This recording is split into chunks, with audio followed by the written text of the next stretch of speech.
Are there any questions so far before I move on about SDI? I can't see the chat, so if there's any questions, you guys. And I see somebody asking for a link to the PowerPoint. We will get that put in the system here soon for you, or in our chat for you guys to see this as well. All right, so no questions about SDI, we're going to move on. So we're going to talk about measuring progress. But before we can talk about measuring progress, we have to talk about writing measurable goals and objectives.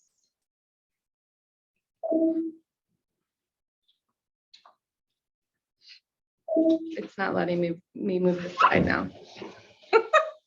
Sorry, we're trying new technology and You moved it? Oh no, Steve moved it. okay. So writing measurable goals and objectives. Things need to be clearly defined.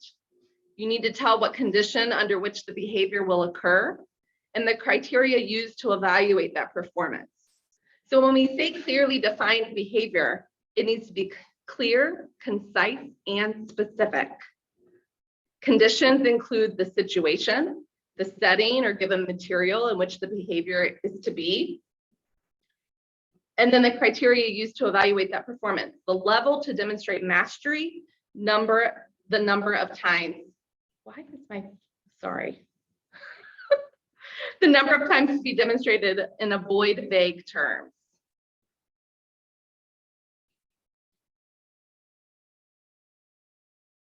When you're looking at measurable goals and objectives, you need to tell under what those conditions are. So describe the situation, setting, or given material that needs to be in place. Who is the goal for? It's always going to be for the child. What will the child do? You need to have observable skills, behaviors describing what the child will do to complete that goal or objective. To what level or degree? The level of mastery and how many times skill or behavior must be observed at the mastery level. And what length of time? The time frame to complete goal or objectives. There's no ranges, so make sure it's concise. And how will progress be measured? You need to select the method, and we're going to talk about those methods of progress monitoring here in a little bit. But select the method that is listed on the IEP form and include it in the goal. Don't just click the box. So when you look at your IEP forms, you have your goal, and then underneath it, you have different boxes that you could click to share how you're going to measure it.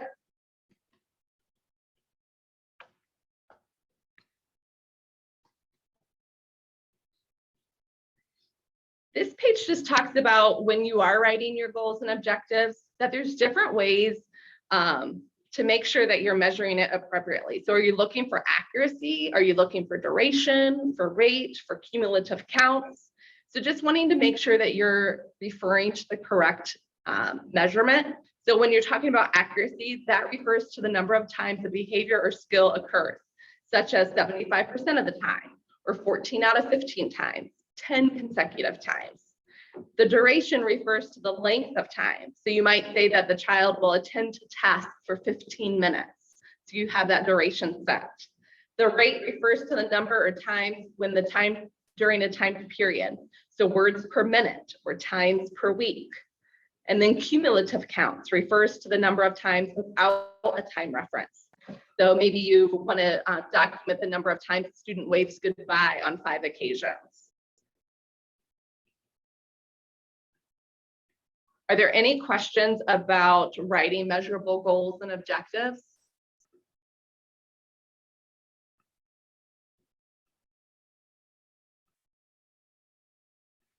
All right, no questions. Sorry, this isn't as exciting as the last presentation. This is kind of boring if you think about it, but we have to do it. That's why we're going over it. All right, so when measuring progress, we look at 5 steps of measuring progress. The first step is making sure that make data collection decisions. So what do we mean by that? You need to determine the data collection tools and the schedules that are going to be taking place. So by whom? Who's going to collect that data? Is it going to be the intervention specialist? Is the gen ed teacher going to collect the data? Is it a parapro? The student? The student could collect her data. Is it going to be a job coach? Is there someone else that's going to collect it? Keep in mind, this is different than specially designed instruction. The instruction needs to take place by the intervention specialist or the service provider, but collecting that data can be done by anyone. Where is data going to be collected? Is it going to be in the classroom, the playground, the cafeteria, school hallways, job sites, community? Anywhere data reflecting progress can be observed and counted efficiently. And then how often are you going to collect the data? Is it going to be daily, weekly, monthly? Our recommendation is stay away from quarterly or semesters or yearly. How much data can you really collect if you're saying you're going to only collect it once a year? Data must be gathered as frequently as necessary in order to show that growth. Pop in here for a second too. And we've been sitting in some different meetings with different legal counsel and also with OEC, and it would not be approved by anyone to go with quarterly. And I know this is can be a hot topic, especially for related service personnel, but quarterly, semesterly, and yearly should never be used. They should only be daily, monthly, or weekly. Daily, weekly, or monthly, I guess if I say them in the right order. So make sure you're looking at those and talking to your director of special ed, your administrators in your district, and start to get everybody on board to get rid of those quarterly or semester or year pieces. So what do we mean by when we say data collection tools and schedules? You need to make sure that you're providing evidence. So the tools used to collect data. I'm sorry, can you go back to that? So Sure. no longer quarterly for progress reports. So so I understand that we collect data daily on our students, but we report quarterly. So you're saying no longer use quarterly, but put daily? How do we report that then? It doesn't make sense to me. Can you explain that? Yeah, you report progress reports. We're talking about in the SDI section, how you list it on there. When it talks about frequency, you can't say that you're going to provide the specially designed instruction quarterly. We're not talking about progress reports. We're talking about how often the student is receiving that data or that intervention instruction. Does that make sense? I see. So this is on the SDI page about weekly, and I see. Correct. Yes. Copy. Thank you for the clarification. No, thank you for asking.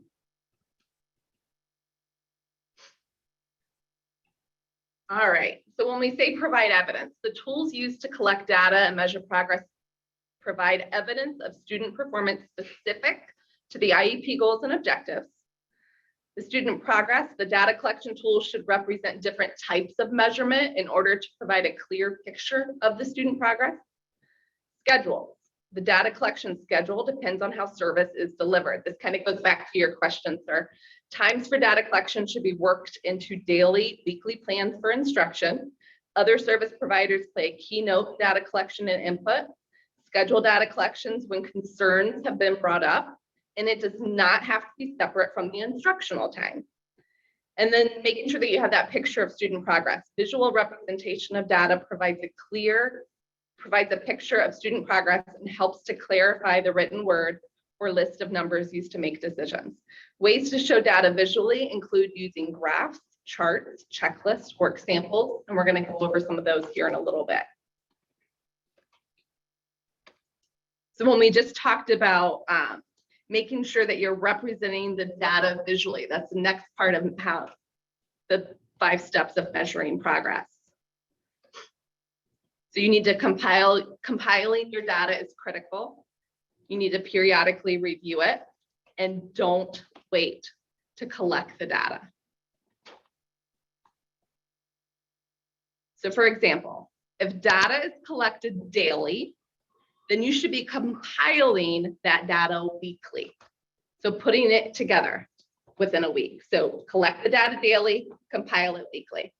If you're collecting the data 2 to 3 times per week or once a week, then you need to collect the data or compile it bi-weekly or monthly. So does that make sense? So if you put in there that you're going to collect data daily, then you need to make sure that you're compiling all that data together. The key is you don't want to wait. If you have on that SDI section that you're going to be providing services once a week, and you wait and collect all the data until the very end of the semester when you're, or end of the quarter when you're providing your progress reports, it's a little difficult to collect everything all at once. So making sure that you're compiling it over time, have it readily available. Keep in mind, your data collection, parents can request at any time. So making sure that you're compiling it at least as frequently as you can. So that way, if a parent were to say to you, I want to see what data you collected the past couple of weeks, you have it available to show them.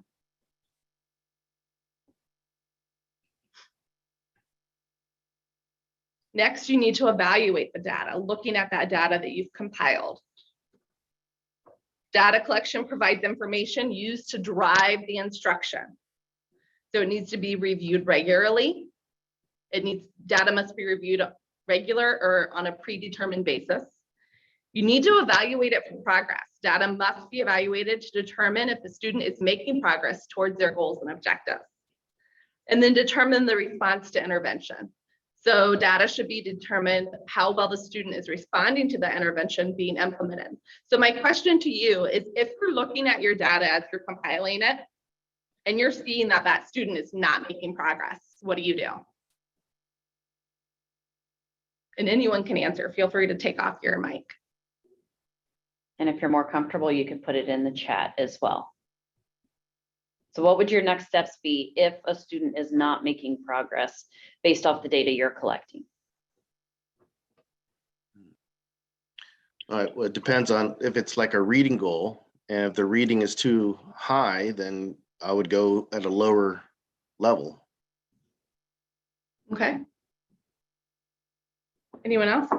You have adjust intervention, change what I'm doing, move one step back and see where they are. Nice. Keep in mind too, especially when I think of behaviors tend to get worse before they get better. So you need to give yourself a little bit of grace time as well. So don't just jump into, well, I've been providing this intervention now for 6 weeks and nothing's happening, so we need to change it. That might be a little too quick to make that decision. But as long as you're compiling your data, you're collecting everything that you have available, and you have something that you can visually look at, I think that's going to help you to determine how you're going to make those instructional decisions, which is the next piece to our little puzzle there. Make instructional decisions and adjustments based on the data that you've been collecting. So as far as instructional interventions, when the data patterns indicate the need to intervene, simple instructional intervention should be used first, and then more intensive interventions. You may need to reconvene and reevaluate. When instructional interventions do not result in the expected progress being made, the IEP team may need to reconvene to reevaluate the goal or the objective, and don't delay. And that's what,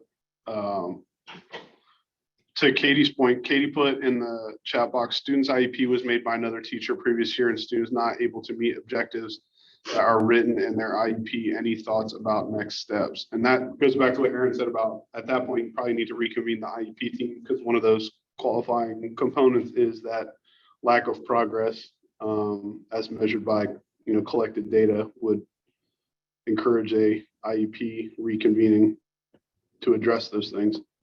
That's okay. That's part of the process. It, becomes arduous and tedious sometimes when it's multiple kids, but once you get things on the right page, it's going to make moving forward easier.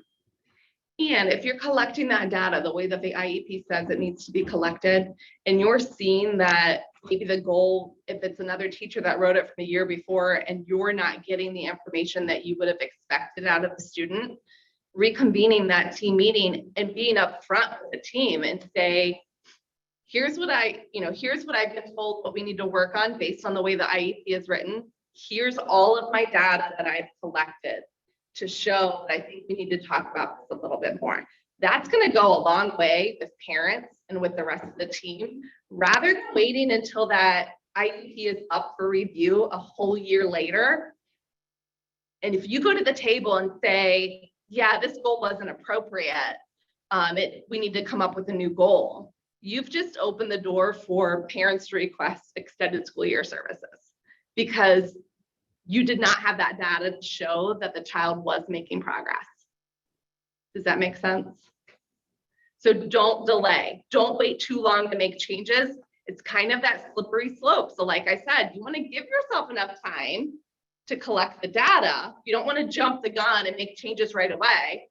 But you need to also show the importance of compiling that data, reviewing it frequently.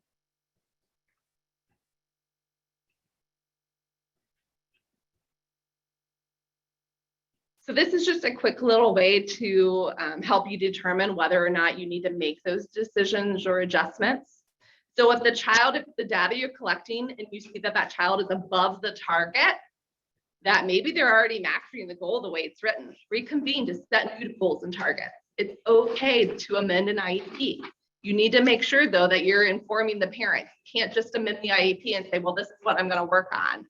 You need to make sure that the team is aware of the changes that you want to make. If you're showing that the child's on target, great, the program's working. Continue, do it for a little bit longer to make sure that it's consistent. And then maybe you could readjust to say that maybe we need to up the ante a little bit. If your data is inconsistent, the student can do some of the tasks provided direct or intensive instruction on difficult steps. You know, if inconsistent, you need to look at what can they do versus what can't they do. If they're below the target, the task is too difficult. You need to make sure that you're teaching those prerequisite skills.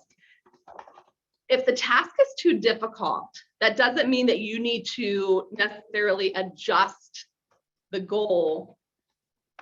You're going to need to adjust the goal to make sure that it's measured or to make sure that it's attainable, but also make sure you have a whole year to get to that goal.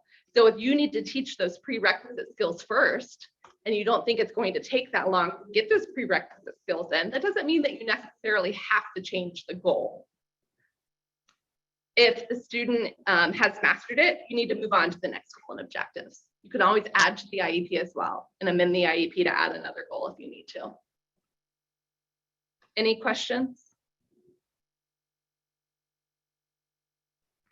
Yeah, what if you're hitting parts of a goal, like the objectives, like they've mastered, say if it's a goal with 3 objectives and they've mastered 1 objective, but you're still working on the other 2 objectives.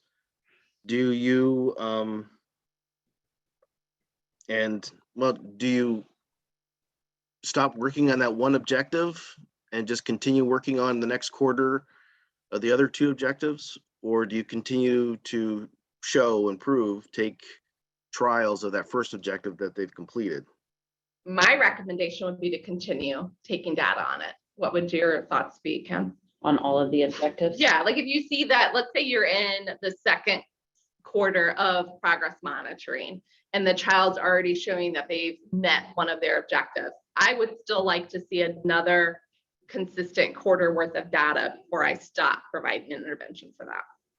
Yeah, and I think it's important. I think there might be a little bit of confusion too between the difference between an objective and a benchmark, because your objectives cover the course of the IEP. So you may not work on every objective because the kid isn't there yet. Where benchmarks are a little bit more time bound within the IEP.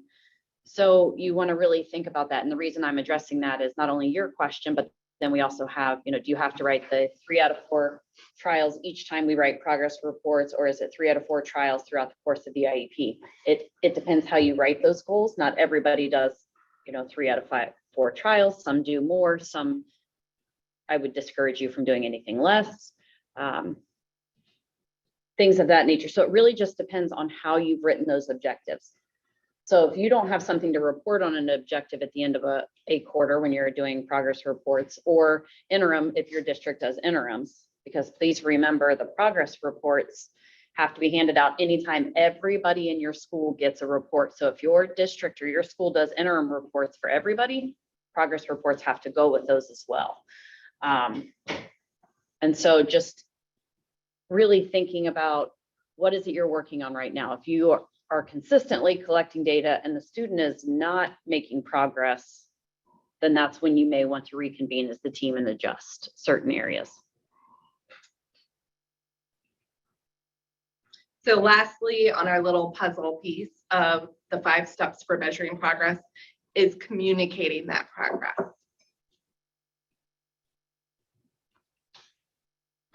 The IEP team determines how progress will be communicated, and the method and schedule is noted on the IEP.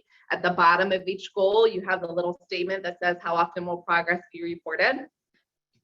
Like Kim was just sharing, if you send out report cards every 9 weeks, then you have to put 9 weeks there. However, keep in mind, maybe the IEP team wants to see that interim progress.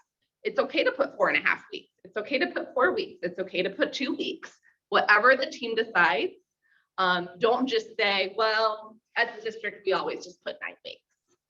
That wouldn't be appropriate, because maybe as a team or as parents are requesting, you know, I really want to see that progress a little more frequently. You then need to have that conversation. Is it really appropriate to do it every 2 weeks? Probably not. Is it appropriate to do it 4.5 weeks? Maybe. And it's okay if each goal is a little bit different. It doesn't all have to be consistent from one goal to the next. Progress on the IEP goal and objectives must be reported at least as frequently as progress is reported for students who do not have disabilities. And then the wording in the progress report needs to match the way the goal or objective is written.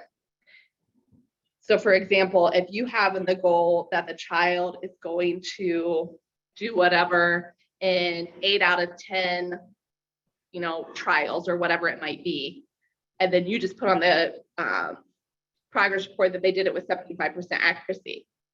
Well, the way the goal was written, it didn't necessarily ask for a percentage of accuracy, it asked for a number of trials. So making sure that your progress report matches however that goal or objective is written. All right, so now we're going to get into the fun stuff as far as how we measure progress and what each of those different ways of measuring progress, what each of those really mean. Coming from a previous school district, you know, a lot of teachers prior to me starting there were putting observations or anecdotal records as how they're going to measure their progress.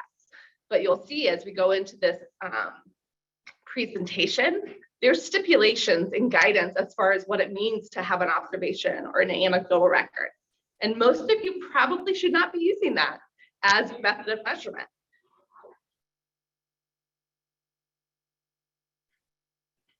All right, so what is a curriculum-based assessment? A CBA provides a structured way to see how well a child performed on the materials the teacher is assigning to the class.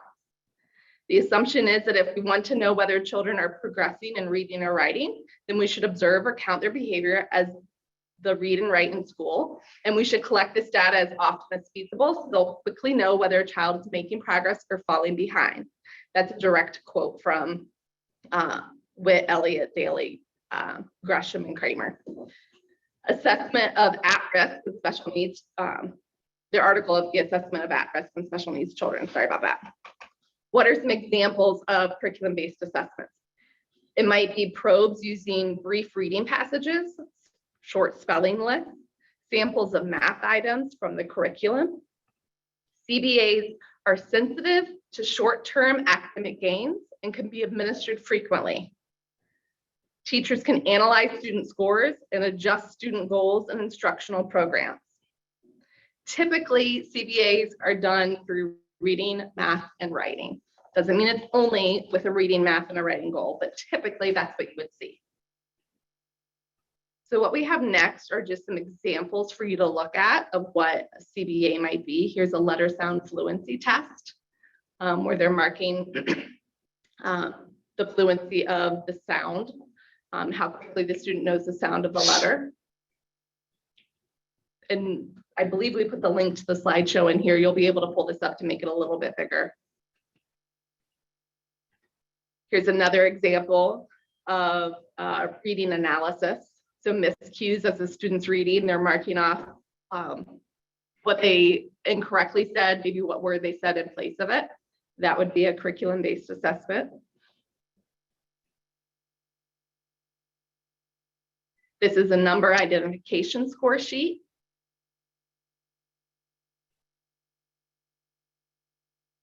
Here's just some math problems.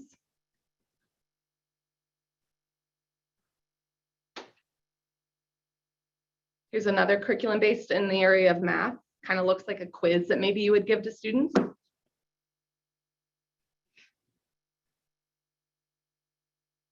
And then this is an example of curriculum-based measurement for written language scores.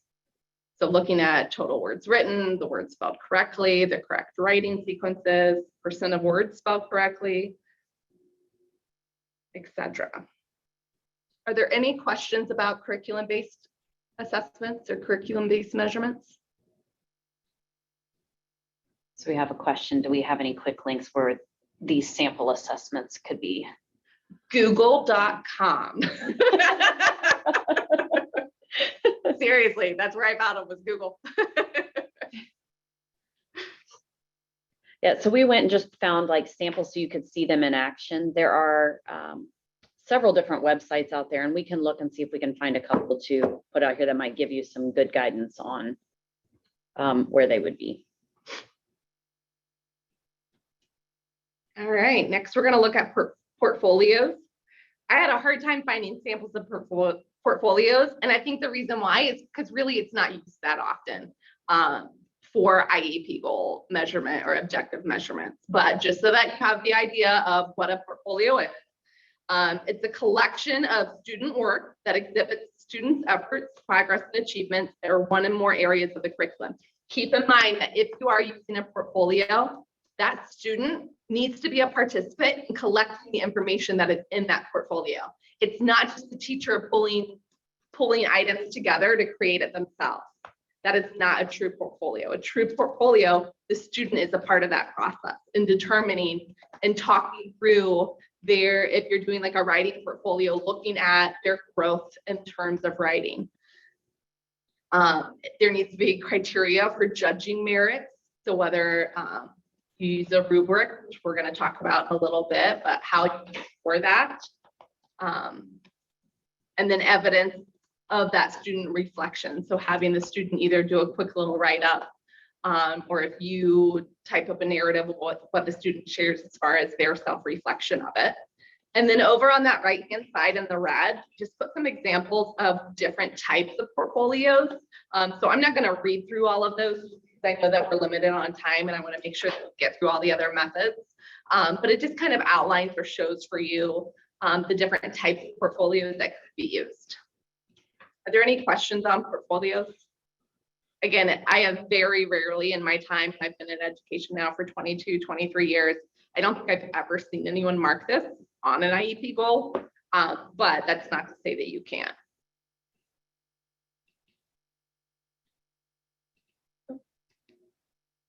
All right, the infamous observation and anecdotal records. An observation is an informal visual assessment of student learning. It has a beginning and an ending time. They're often filled out on a specific form or a checklist or a data collection form. An anecdotal record is a written observation, word for word, action for action, of exactly what a child is doing and saying. It is like a transcript on an event, series of events, or even throughout the day. These are similar to an observation, but they have more description to them. The other thing to keep in mind with observations and anecdotal record, it should be done in a way that anyone coming into that classroom environment or coming into the setting would be able to complete that observation anecdotal record. So it's not just a write-up of what the teacher is assuming or what the teacher thinks is taking place. An actual anecdotal record is word for word and specific of what is happening while you are collecting that measurement.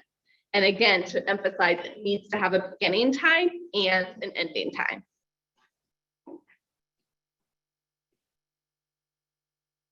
So you cannot observe why someone does something. You can only observe what they are actually doing. Remember that your descriptions are factual, accurate, and thorough. Notes avoid judging the participants. So you don't want to say that student X is bored. Well, maybe they weren't really bored. You're just assuming that they were bored. Instead, you want to rely on what can be seen and known. So student X had her eyes closed and her head was on the desk throughout the class period. Chances are she was probably bored, but you need to be specific on what it was that you actually saw her doing. So you need to share when the behavior occurs, where the behavior occurs, and then look for that pattern.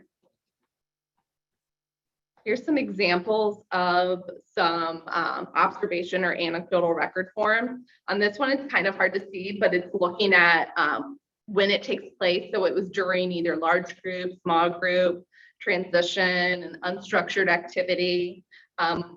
When, so directed to work on tasks requiring specific academic skills. They were directed to complete non-academic tasks. They were given a correction. The behavior in that column, what the student did, and then the outcome or the consequence. This is your typical antecedent, behavior, and consequence form, the ABCs.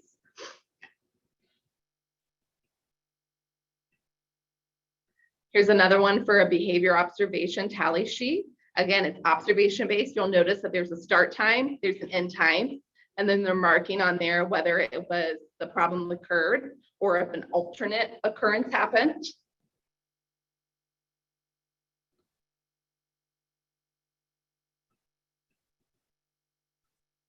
Here's a functional behavior assessment and observation form.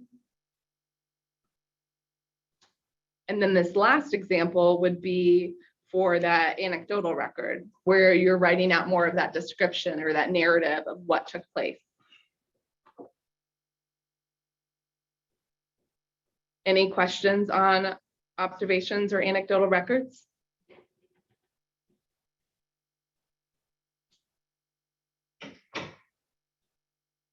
Is this new for you guys as far as saying what exactly an observation or anecdotal record is? I think oftentimes I see that as a quick thing to mark on IEP goals, but really making sure that the specifics of what it actually is, chances are it's probably not how you should be measuring your data. And I see where somebody said they've never had a form before. There's not a requirement of a form. We were just trying to find some ways to help give you some structure. So that might be something to think about if you're going in to do either an observation or the anecdotal notes. You may want to think specifically about how you want to collect that data. I know for myself, there have been times that I just take a blank piece of paper and kind of time and like put time frames of when things happen in general pieces. So that I don't want you to think that there is a requirement of a form. We just tried to find some examples of what they could look like. Think about too, probably a good place to look for a decent anecdotal record, I would hope, is if you look at the student's evaluation team report, their ETR. Oftentimes school psychologists will do an observation. There's some requirements where they have to do that within an ETR. See how they write it up. There's always a start time, there's always an end time, there's specifics as far as what the student was doing, what was happening in the classroom at that time, how often the behavior occurred. Those would be some really good examples for you to look at. Hopefully they're good examples. If not, we have another discussion to have with your school psychologist. And Julia makes a good point too about how these can be so important, especially when you're talking about students with behaviors, if you're needing to move forward and really kind of pushing to get that FBA in place when you already are going in with the data to help support why that might need to happen. Another step needs to happen. All right, short cycles assessment. Frequent or daily formative assessments specific to an instructional goal. They provide information in regards to content standards. They show the teaching strengths, areas of improvement, and they show what and how much the student has learned. So a great example of a short cycle assessment, which many of you probably already do, would be using exit tickets. And there's a quick little video on here that kind of talks about exit tickets. I don't know if my mouse will let me. I'm gonna go up there and see if we can start it.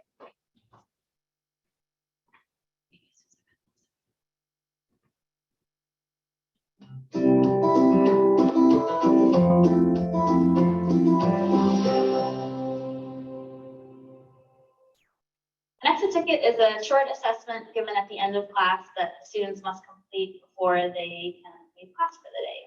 So on a scrap piece of paper, please enter your name. These are exit tickets. Exit tickets can be anything from a prepared 1 or 2 question little quiz that is typed up or written, or it could be as simple as throwing a question up on the overhead and using a scrap paper and having them solve it. They like the routine. They know exactly what to do. They know at the end of the day they're going to be held accountable It's a really quick way for me to assess if students have learned concepts of the day. I often use it as the you do part of guided practice. So once the students have practiced together and we've done it together, then they are able to show me if they can do it on their own.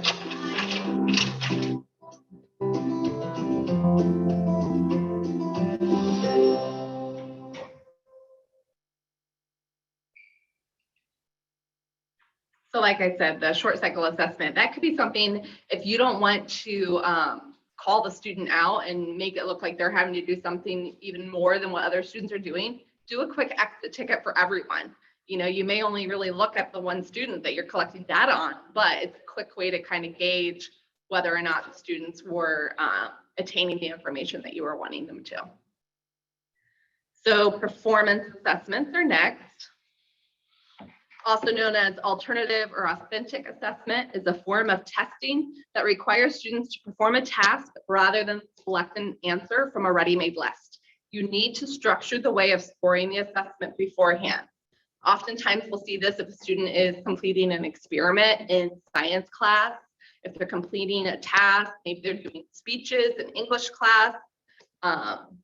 You know, not that you're going to have an IEP goal for playing a musical instrument, but that would be a performance assessment that the band teacher or the choir teacher is maybe observing the child during their performance of the music.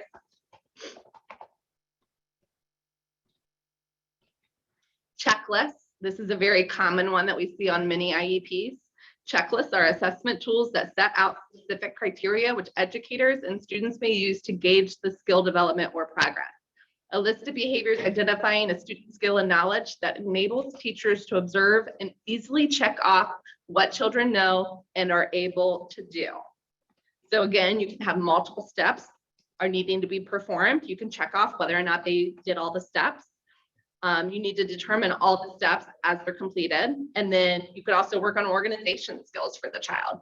I know a lot of teachers, especially at the secondary level, at high school or even middle school, I've heard many teachers say, why are we working on these organization skills? They're in high school, they should know how to do it by now. Well, if you have that data, that checklist that you're able to collect that data on, you then have that proof to show visually that maybe the student does need help with their organizational skills. Some examples of different checklists that we have here. This one is just a teacher checklist on reading comprehension. The teacher marks off yes or no, or maybe sometimes answering to those questions off to the right-hand side. You know, does the student orient the book in the proper position or turn pages left to right? Do they attempt to read using pictures, context clues? Do they recognize common words, stories? So a quick little yes, no sometimes.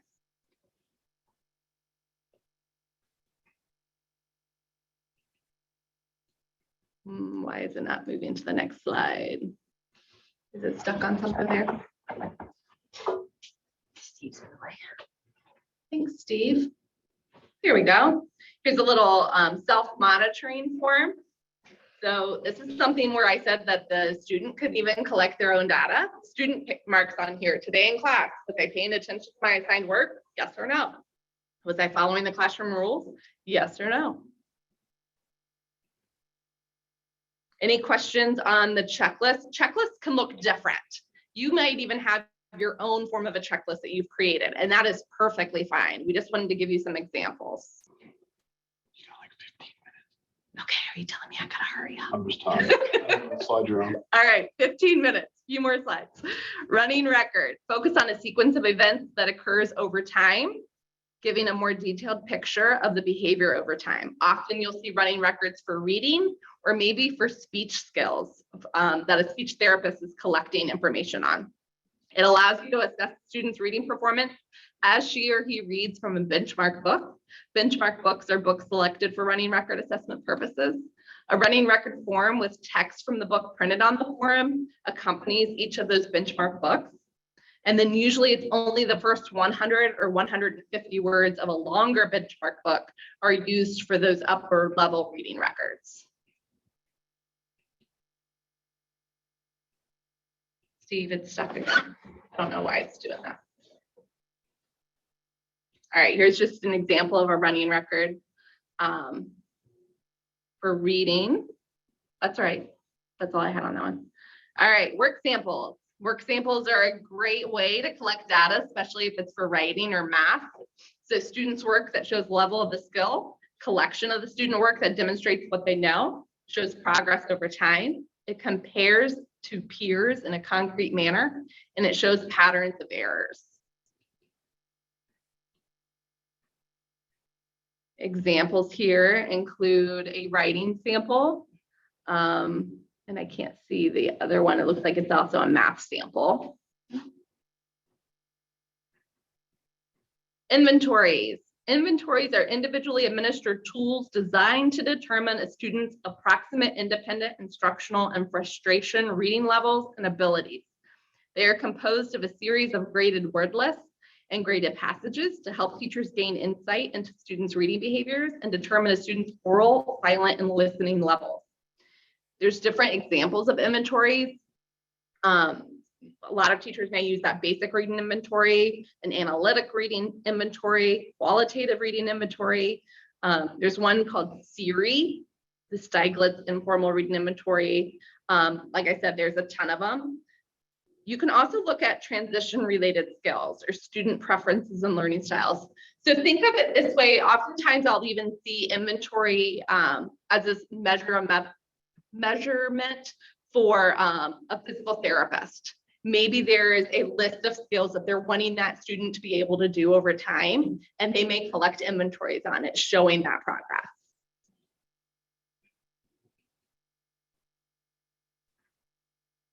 And these are just some examples.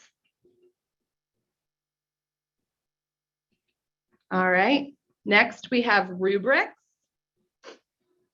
A rubric is a scoring tool that explicitly represents the performance expectations of an assignment or a piece of work. A rubric divides the assigned work into component parts and provides clear descriptions at varying levels of accuracy.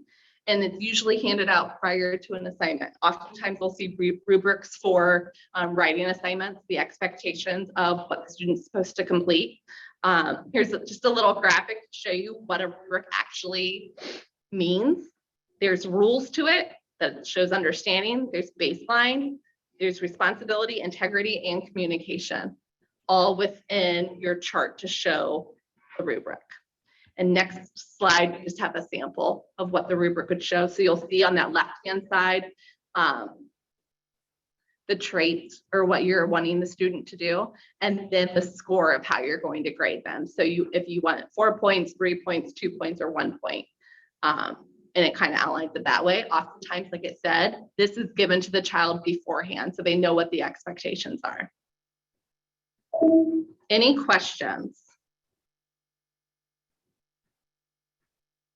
All right, this next slide has a couple of references for you of how you can use technology to help you collect that progress monitoring that you're doing. So there's a little link there that kind of talks about how you use Google Forms. So if you create a Google form that has a couple of specific questions on it, maybe your educational assistant is going with the student to class, and the educational assistant is answering the questions on the Google form for you, that then relates back to their goals or objectives. It then all compiles into a nice little spreadsheet that you can then create your graph and monitor it that way to make it more visual. There's also a Microsoft Excel document there that kind of explains how you can graph your data. This link for rubrics is just a link that can help you kind of build a rubric. Work samples, a quick little site for collecting math worksheets.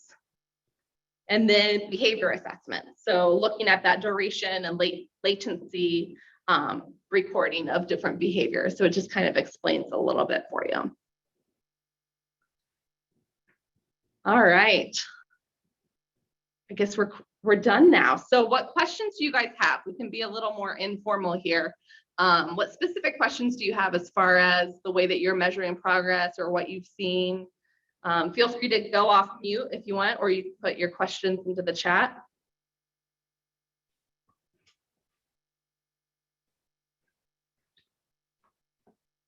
I would also like to say too, I know when somebody said, go out to Google and are asked, are there some examples? So there were some links there. I'm going to discourage people though from popping out onto teacher pay teacher, because a lot of times those are aligned when a teacher does that. Not saying that they're all bad, because they're not, but they're often aligned to what they're doing within their district. So really go back and look at that specific, whatever you're using, your curriculum is using within your district, as well as specifically what those students have on their IEPs.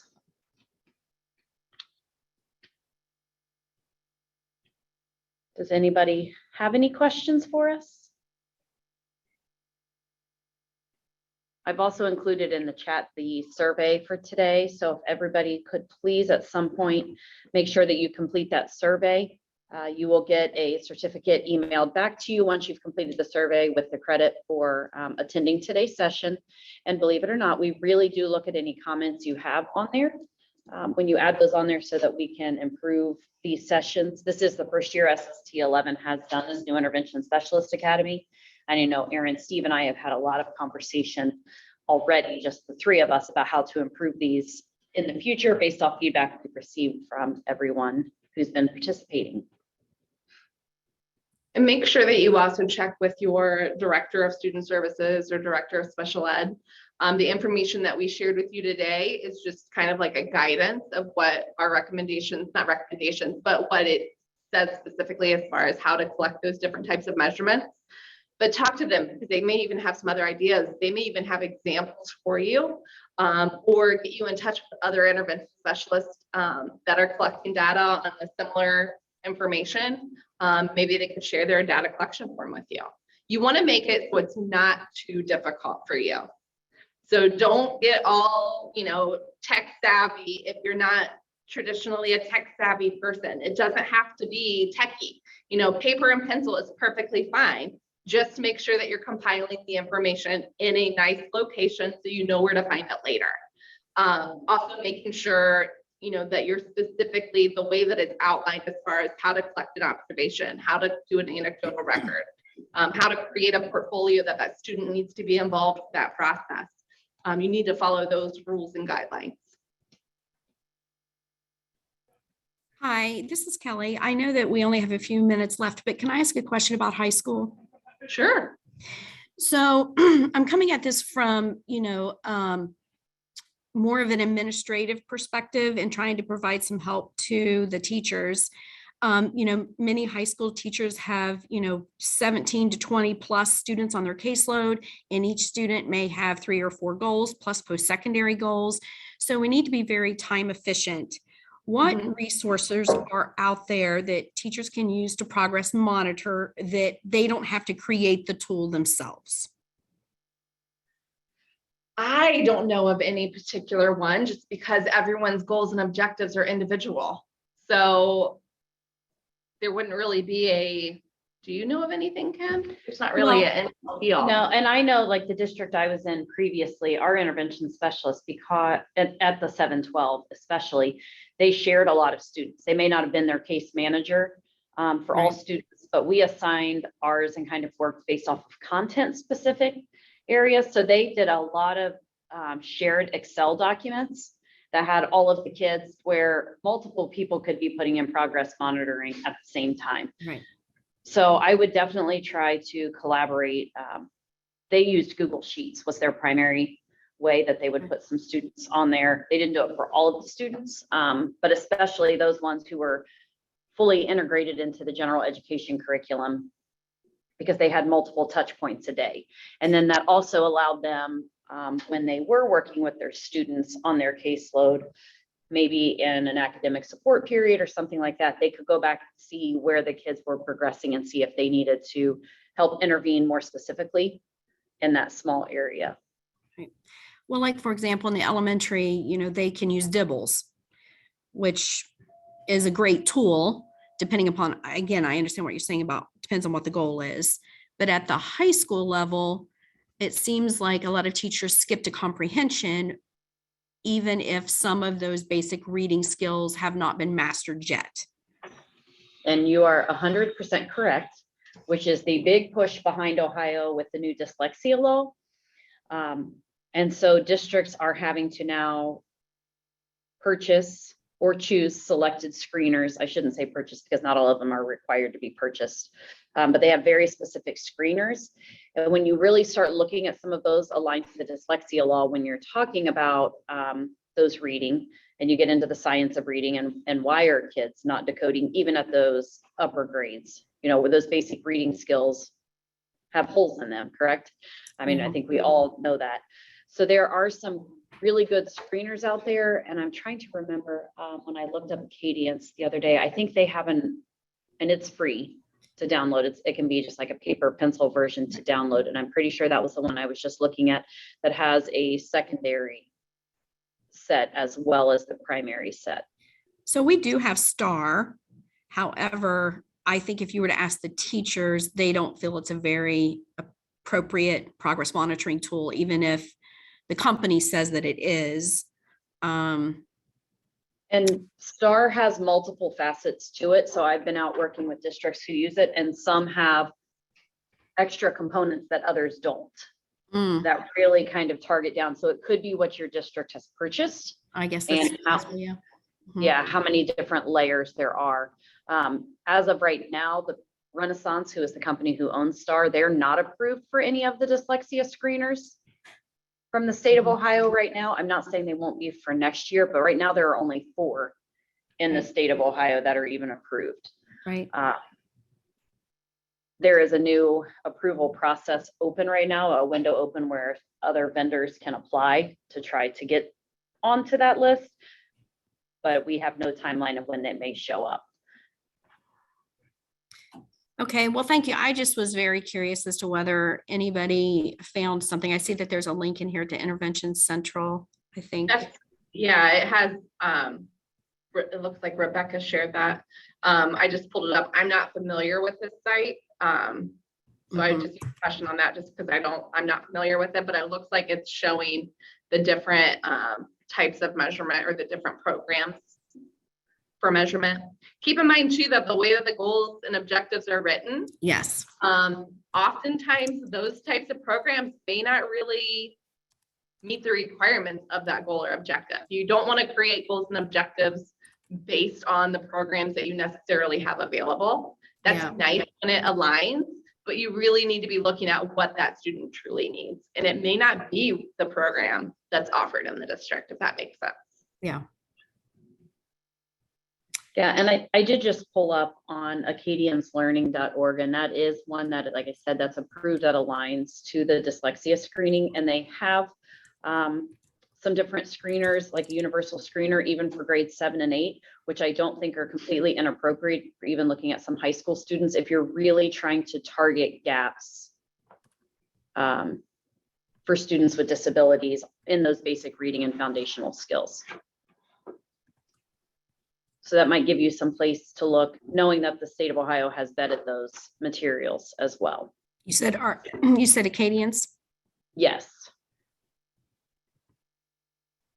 And I know you can download a lot of those items for free. Districts have the option to purchase an electronic version that does some of the data collection. But I know a couple districts I work with are just staying with the paper pencil version because it doesn't cost the district anything more than printing on the paper. So when you look at DIBELS, I think it's K-8, and many of our students may be reading at a much lower grade level. So I wasn't sure if districts have been using things like DIBELS for students in the high school, if the students are truly reading at a lower level.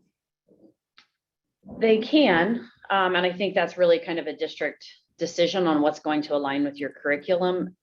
I think one thing that's really important, and this is going to be with even my new learning with the idea of all the science of reading and all of that background information about how incredibly important it is that we still are exposing our kids to grade level text. Yes. At all levels, and making sure we have all of those as well. I'm going to put in the chat here as well the link to where all of the like dyslexia screeners that are approved by the state and other resources that the state has put out as well. So that's going to give you some good resources to go in there. So it looks like that's all of our time for today. If you guys have any questions that maybe you didn't feel comfortable asking in a large group or you didn't want to put in the chat, feel free to email us. We just have our generic email up there, the sst11@escco.org. Send those questions there and we will definitely get back with you. Steve, when is our next? January 27th. January 27th. And what's the topic?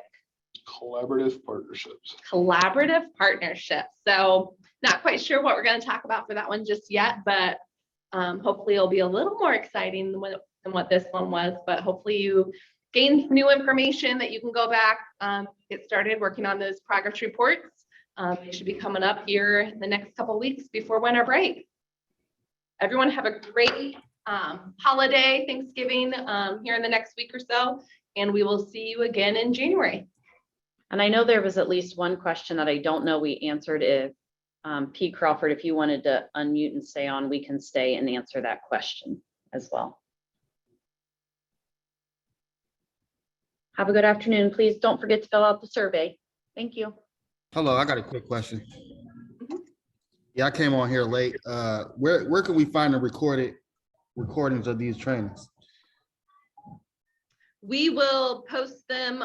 We have is it a YouTube channel that we'll post them on? So we can always send a follow-up email and send you a link to that YouTube channel. If you go to our website, sst11.org, and you scroll all the way down to the bottom, you'll see like the YouTube logo. If you click that, it'll link right to our YouTube channel. The recording for today should be up within a week. The previous recording is already up there. Okay, you said sst11.org. Yep. All right, thanks a lot, sir. Thank you. Thank you.